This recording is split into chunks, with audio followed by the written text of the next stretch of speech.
Hello, good afternoon. My name is Travis Andrews. I'm an OCASA board member and I also work here at Skyline Urban Ministries. I'm also the founder for Native Farming Solutions. I joined OCASA because I wanted to be a part of the movement to improve our local sustainability scene. So we're going over some of the different methods that I employ here at Skyline for composting. I'm big into creative waste diversion. I'm big into teaching people how to turn common kitchen ingredients into powerful fertilizers.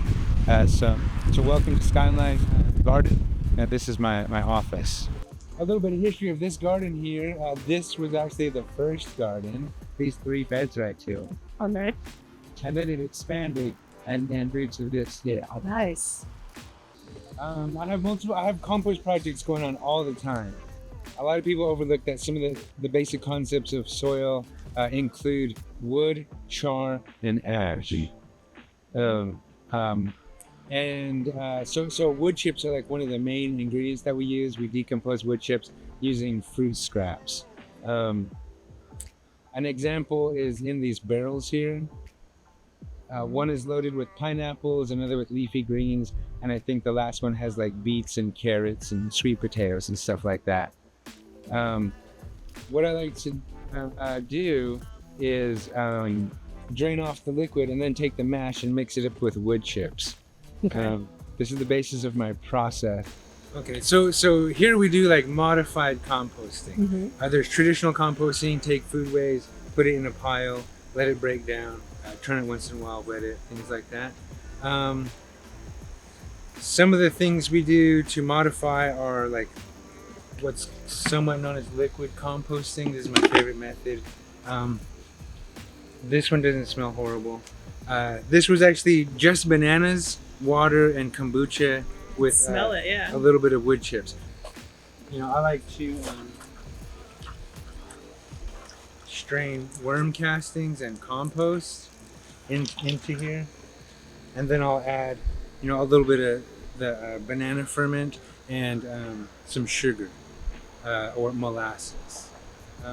Anyways, this makes a wonderful fertilizer here for the garden. This also, if allowed to ferment, you let it sit for 36 to 48 hours, it'll start to bubble up. That means it's awake and it's active. So this is a great additive for compost piles and for gardens. Yeah, so that's a little bit about this portion of the process. These beds here, what I like to do is bring in compost. I'll stage it right here and sift it out, move the sifted compost elsewhere, and then throw the tailings into these bins. And as we progress, I'll work this one and sift it and throw the heavy stuff into this one.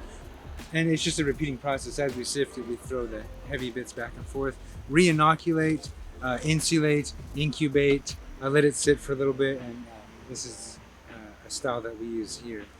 I can show you what it looks like inside.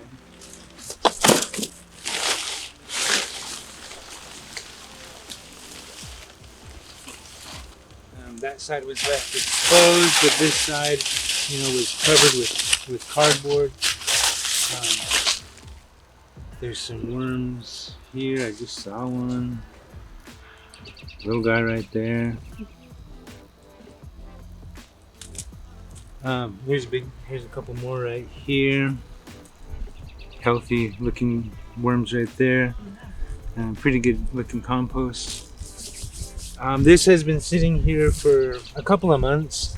Like I said, this is the stuff the heavy stuff that gets sifted out of compost, plus garden debris. Incubate, insulate, inoculate, incubate, and insulate. That's what we do over here. The mantra. That's the mantra. Composting is a big part of my life. I enjoy it very much.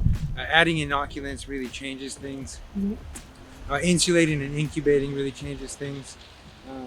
And this is just the science of converting wood chips to humans, I guess.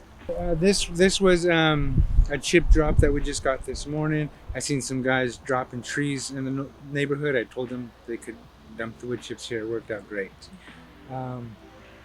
Last year we got 3 loads of chips. I would like more chips this year. I would like to cover this whole strip here with wood chips.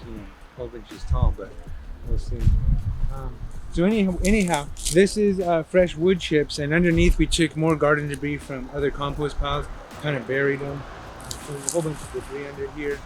What I intend to do is empty those barrels of liquid compost onto this, and once again cover with cardboard and a tarp, and like we're saying, inoculate, insulate, and incubate. We can convert 10,000 pounds of chips into compost within a couple months.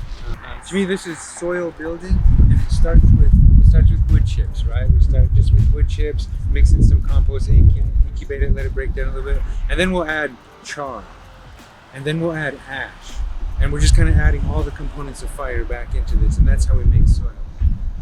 Add a little bit of sand to it, and making soil. Here we use multiple methods of composting, not just traditional, but we also employ modified composting, bokashi, this liquid composting. When you put them all together, I call it mama bird compost, and that's what we were going over. Taking some of the inoculants, incubating, insulating. When you take the mash out of here, it's kind of pre-digested, so that gives you, mama bird composting. For those who don't know what bokashi composting is, this here is some fermented bran, and it's fermented with the fruit scrap ferments. If you add this to your compost piles, it's a catalyst. It really makes everything take off fast. With bokashi, you can also compost things that you normally shouldn't, like citrus, dairy, meats, fats, oily things. Bokashi helps overcome all those barriers with compost. And here, like I said, when you mix it all together, that's where you end up with mama bird compost.